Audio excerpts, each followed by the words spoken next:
Hi everybody, it's your friendly neighborhood hangar hobbit here, and welcome aboard the P-51-D10, the rank 4 premium 4.7, also known as Daddy's Girl. And this is about the worst match you could possibly get for your first time flying this baby.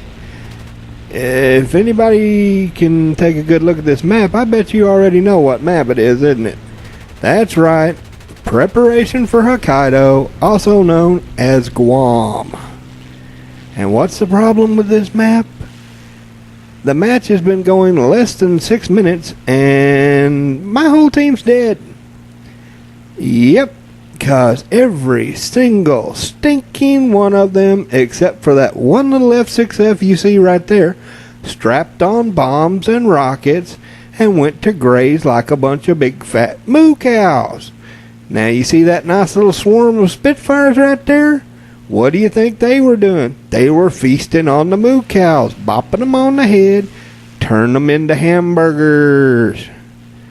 Gaijin, look, let's have a talk about that, okay? In ground forces, you have to freaking earn the right to put bombs and rockets on a fighter. You can't just rush the cap, instantly grab you a freaking fighter, load it up with bombs and rockets, and then go hunting. Why don't you do that in air? It would make more sense. That way, at the end of a match, if there's one guy running to space, the rest of the fighters could strap bombs and rockets and change the freaking tickets. That would make sense. Letting every single fighter in a match start the thing with bombs and rockets and all this other crap makes no sense. It's stupid. But you gotta deal with the hand you dealt, and what a lovely match for my first friggin' fly out. And not only is this my first fly out in Daddy's Girl, this is my first fly out in a Mustang. Yeah, I know, sounds crazy, but other than the Brit Stang, which frankly does not handle anything at all like this, I just never did get into Mustangs. I know that they're iconic and all that, but you know me, I like them big, fat, and chunky. I was always more of a Thunderbolt guy than a friggin' Mustang guy. But, hey, you gotta learn sometime, so let's go for it.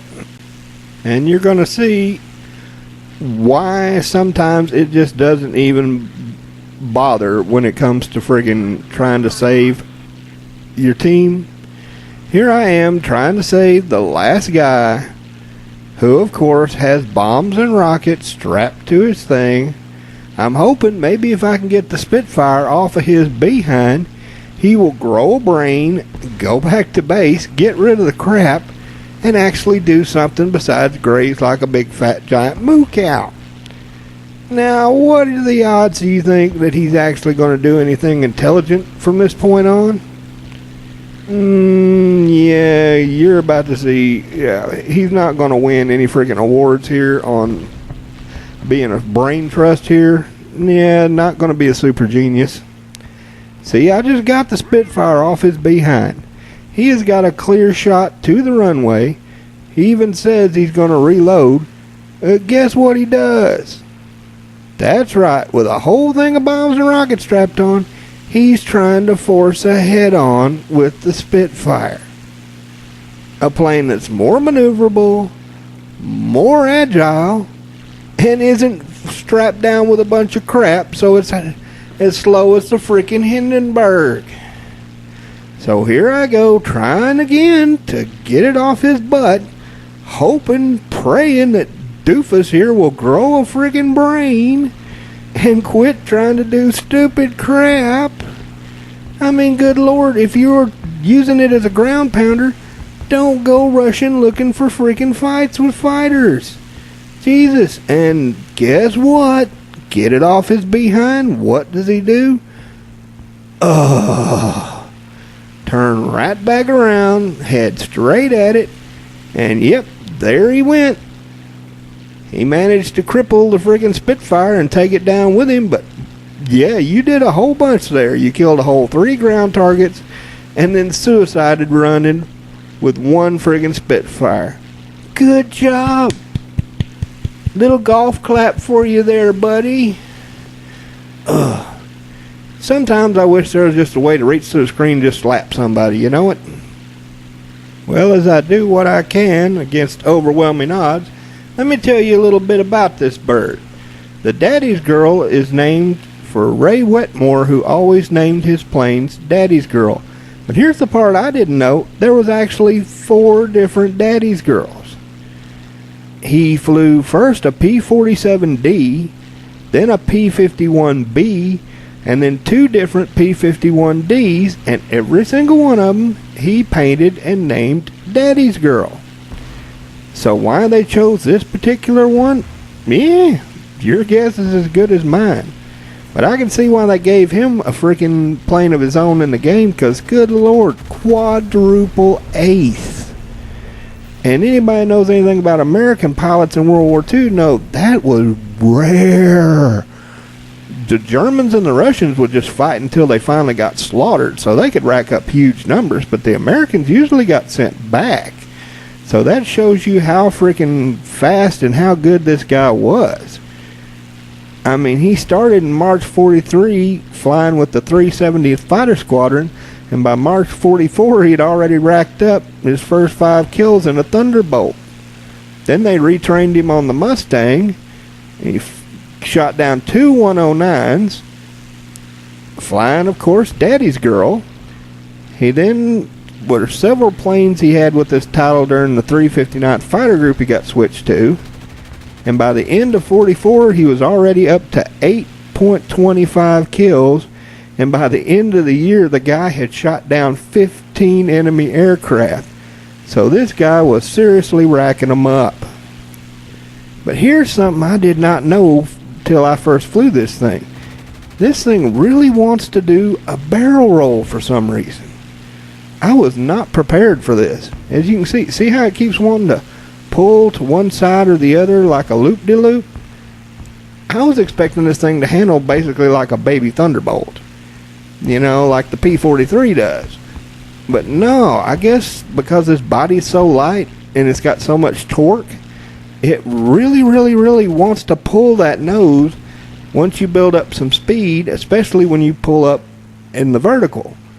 For some reason, it really wants to pull a freaking barrel roll. I don't know why.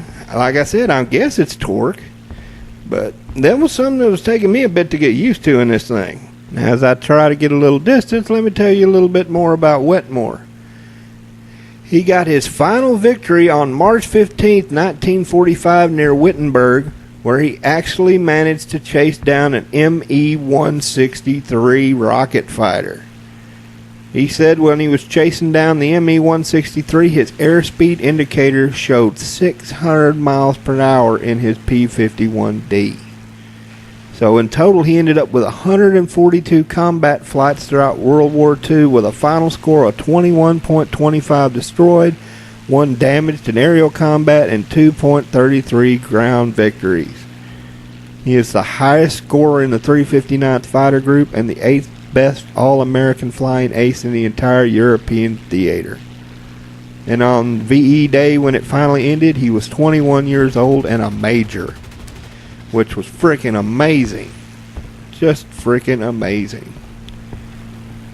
But sadly, his story did have a tragic end, because in 1951 he was switched over to the Sabre and it killed him.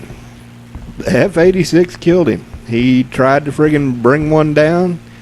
He reported that he couldn't slow it down and he couldn't get the landing gear, and he told the tower he was going to try to bring it back up and then put it down in a lake so he wouldn't hit any nearby houses. So showing that even then he was trying to be a hero. But when he tried to pull it up, it went into a stall and came right back down, and boom. Man. Managed to survive all them aerial victories and then get killed by the early Sabres. But if any of you've seen the Sabre dance, you probably know what ended up happening to him. When they were first designing them supersonic jets, it was trial by error. So, yeah, a lot of those early pilots were taking their lives into their own hands every single time. here's another thing I did not know about this. My engine's dying right now, and I did not know it. You see, I figured you could just ride the wet for days, again like with the Thunderbolts. But once you hit red line with this, don't ever touch the wet again. You'll notice my temperature's still going down, but I'm still in the red and I'm still getting warnings because my engine is dying. In fact, less than 3 minutes after this last engagement, on my way back to the runway, my engine goes black and I eat the water. So that's something you need to remember. You can't just wet for days with this thing like you can with a Bolt. The Bolts can take it. Come here, you.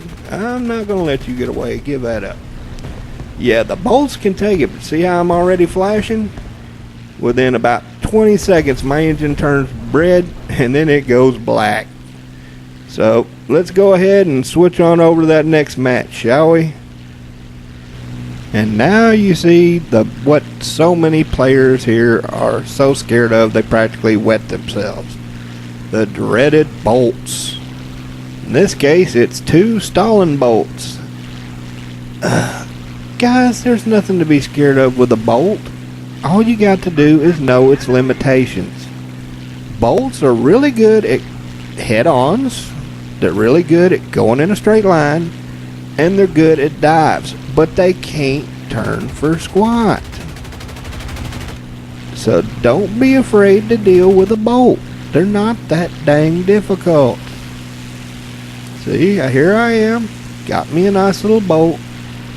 Done hit him once, so I got him spooked. Now that's one of the things that a lot of guys do is they always run with the stealth, which I can see. But when I've got this much ammo and the API is working so good this patch, I want them to see what's coming. Why? Because it's going to scare the crap out of them. It was like Mags was talking about with that P-39 and that thump, thump, thump. When they see them red hot tracers go by them, they panic. And what happens when they panic? That's what happens when they panic. They try to freaking turn with a Mustang. So, yeah. Other guys can run the stealth, and the stealths are fine for something like, I don't know, the Thunderbolt, where you have to kind of sneak up on them a lot of times because the yak attacks will outturn you like way bad. But with something as agile as the Mustang, I want them to see me coming. That's right. I want you to panic. I want you to see them shots coming, and I want you to panic. Oh, and here we got another one. Hello there. And one of my own team just sparked on me, but luckily Sparks. Come here, kitty, kitty, kitty. Oh, nope, not quite. But I see them shots. Nope, not gonna happen, Mr. Thunderbolt. Not gonna happen. And here's something that you should always think about doing. If there's a big bad furball and you're not in a plane like a Chika that excels, or a Spitfire that excels in really tight turns, break off some distance. Wait for one of your guys to come over there so that you will have more than one guy to focus on the enemy. The last thing you want to be is the meat in a fireball sandwich. So see, one of my guys says, look, I'm above you, got your back, let's go for it. So heck yeah, whip that sucker around and let's get in there and get us some more meat. Tasty, tasty treats. Oh, hello there, Mr. Thunderbolt. And yep, I fire a few at him, but I'm not going to sit there and take a head on from a Thunderbolt. This hobbit ain't that stupid. Not going to happen. Especially when I know I've got agility on the Thunderbolt.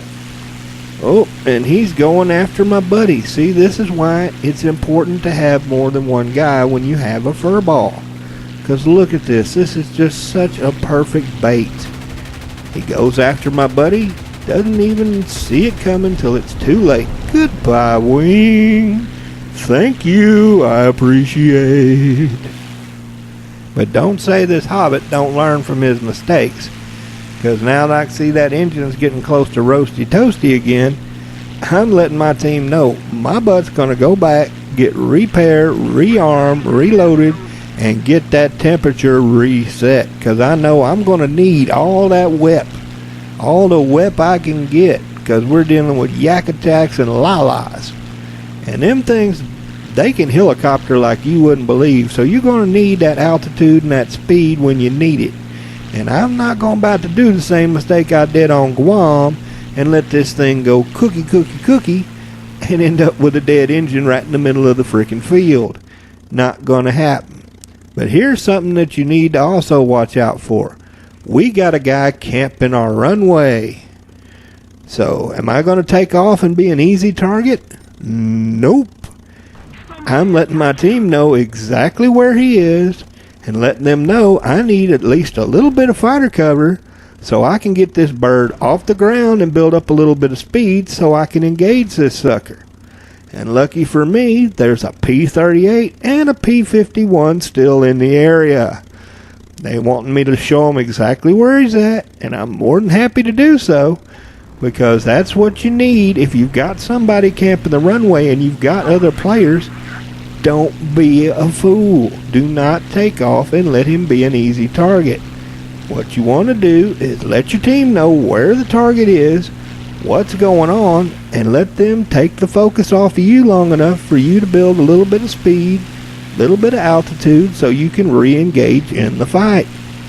See, what I'm doing here is I'm getting up a little bit of speed, a little bit of alt, and if he tries to turn towards me, I'm going to turn back in. Now, I'm not using the runway for cover. I know where that P-38 is. He's up to my left. What I'm trying to do is, if the P-51 can't get him, or if he doesn't bother to chase the P-51, then the P-38 should be in a perfect position if he comes after me to get a good shot at him. Don't be afraid to bait for your team if they need the help. If you're low and slow, there's not too much more you can do to actually help win the fight. So, see, I drug him in the right direction, and here comes P-38. He's got altitude, he's got speed, so does the P-51. So what I'm trying to do is, while he's distracted, get over here to these clouds, get up there, get out of his line of sight to where I'm not going to be an easy target. That way I can build up a little speed, build up a little altitude, and if they can't take him out, then I can turn around and re-engage and do it safely, because he's not going to see me coming. And he's not going to know how fast I am. He's not going to know how high I am. That's going to give me all the advantages. Now you can see there's a Ur over there racking him up some kills on the ground targets. I don't care. It's a Ur. The Ur is not a threat. So I'm not even going to pay attention to that Ur right now. I'm just going to get up here, see what's going on, and yep, P-51's in trouble. So I'm going to whip it back around, and hopefully now I've gotten a far enough distance that he's not going to be thinking about me. He's going to be worried about that P-51. Now, my P-38 buddy could come in there and help him, but I don't want that to happen. That P-38's got some decent altitude. I don't want him to have to give that up. I'm already low. So I'm letting my team know Lala has been spotted over by the B-25. So try to keep your altitude as much as possible there, Mr. P-38. There you go. Good feller. Let me worry about saving our P-51. Because I don't have the altitude you do. So I can handle it down here. You worry about the Lala. Because we definitely don't need some Lala at 5,500 meters dropping down on our heads like a ton of bricks. Ooh, Yak 9T. Gotta watch the cannon on that sucker. That thing is a freaking tank gun. Come here, Mr. Yak Attack. Come here. A little more. A little more. No. See? Still haven't quite got used to that nose thing. But now I've got the speed, which I can turn right back into altitude. So I've got the advantage, as long as I don't waste it. Here's something you always need to remember. Don't waste your advantages. I've seen so many that have gotten slaughtered by trying to turn fight a yak, or turn fight a la-la, or turn fight a 109 when they had speed and altitude. Don't do it. If it takes a little while to kill them, so what? You got time. Look how much gas I got. I've got time. Don't waste your advantage. Just keep doing lather, rinse, repeat on the boom and zooms. It's all you got to do. Sooner or later, they're going to lose it one way or the other. They're going to get tired of you doing it, and they're either going to try to pull up and stall, or they're going to try to make a run for it, which will give you a nice, clean, even shot. All you got to do is just keep resetting. Don't get impatient. So many guys in this game get slaughtered by being impatient. I am not about to be impatient. I'm turning every bit of my energy back into altitude and then right back into energy. And see, there's not really anything he can do. Any way he goes, he's hosed. Come here, buddy. Come here. Oh, got a hit. See, now he's really starting to get worried. But am I going to sit there and try to turn fight with him? Oh, hell no. Turn that right back up into altitude. Set myself up right on top of him. And drop that hammer again. I'm just going to keep doing it over and over and over until he goes. And there's not a dang thing he can do about it. Got another hit. Come here, buddy. Come on. Just a bit more. Just a bit. Oh, is it my birthday? Thank you. I so appreciate that. I love when they do that. That just makes me so happy. And you see what happened? He got impatient, got tired of being boomed and zoomed on, so he pulled it up hoping that he could do a flip over on me and maybe get a shot. And that was his undoing. As I try to get over here to help my little buddy in the P-51, thinking that he needs help, it's going to turn out that he actually doesn't, see, as he took care of his problem after I took care of the other one. It's going to take me a few minutes before we get up. Mr. P-38's got to get some gas. I got to give him some close air support. So let's switch on over to that final match, shall we?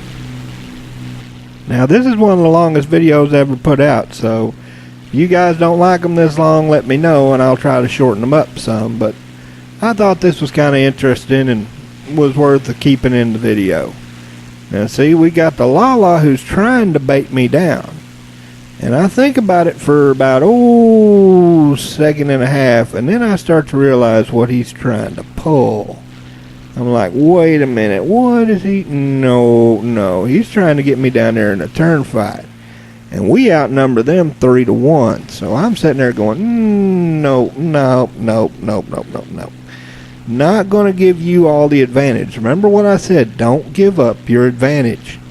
So I'm letting Mr. P-38 know that I'm waiting until he's a little bit closer before I engage. So I want to make sure that if I miss my shot, that I'm not going to be handing Mr. Lala a free shot. And then I see Mr. Yer. And that gives me a heck of an idea here. Why don't, instead of letting him bait me down, I bait him instead? Ooh, yeah. Because, see, I know Mr. Yer's not a threat. I've flown that thing. That thing is nothing but a flying gas can. So taking out that Yer's not going to be a problem. And I know Mr. Lala's going to think that Yer's going to make a good, tasty bait. And that once I deal with the Yer, I'm going to try to turn on him, and he's going to get a free shot. But what Mr. Lala don't know is I have no intention at all of doing that. I'm going to do a classic hit and run. See, Mr. Yer, I built up all that speed. Ain't no way I'm worried about his guns at this speed. By the time he tries to get a lock, see, look at that. Both sides are flaming. Am I going to turn back? Am I going to turn and give up all this energy? Not a chance in hell. I'm headed straight for Mr. P-38 and Mr. P-51. That's right, because he's chasing me, and I'm dragging him right to the bunch. That's how you turn a trap into a trap of your own. And now that he's engaged with the P-51 and the P-38, it's safe for me to get a little bit of altitude, turn that speed back into altitude. Remember, this is a boom and zoom / energy fighter. You always want that speed, you always want that altitude on tap. And now that I've gotten enough distance that I'm not a free shot, I can flip it over and join the boys. So now it's just 3 versus 1. Now if I get that one, I'm an ace, but you know what? I don't care. I've been having so much fun flying Daddy's Girl, I don't care. I'm going to let my buddies there have the shot. If I get an easy one, I'll take a shot at him, but I'm not going to chase him. I'm not going to rush for it. I'm just having too much fun. This plane is a blast to fly. So if they want to get a shot at him first, heck, I've made enough on this. Go ahead. Oh, looks like they missed, so I might get me a shot at him. Just drop that speed, because you don't want to overcook. This thing ain't a Thunderbolt. And he drives it in purpose onto the ground. Don't you just love when they do that? Isn't that fun? Oh well. I just made enough on this one match. This should take care of getting my first American jet. So, so what? If he wants to drive it into the ground, let him. At least he wasn't running to space as far as I'm concerned. I'd much rather have him just run in the ground than run to space. Let's see how we did here. Oh, number 1 on the team, 4 kills. Heck yeah, I'll take that. I'll take that in a New York minute, buddy. Hell yeah. Ooh, and look at how nice this thing pays. 100,000 with no boosters. And look at all the awards. Oh, and I freaking took care of my daily task and didn't even know it. Oh well.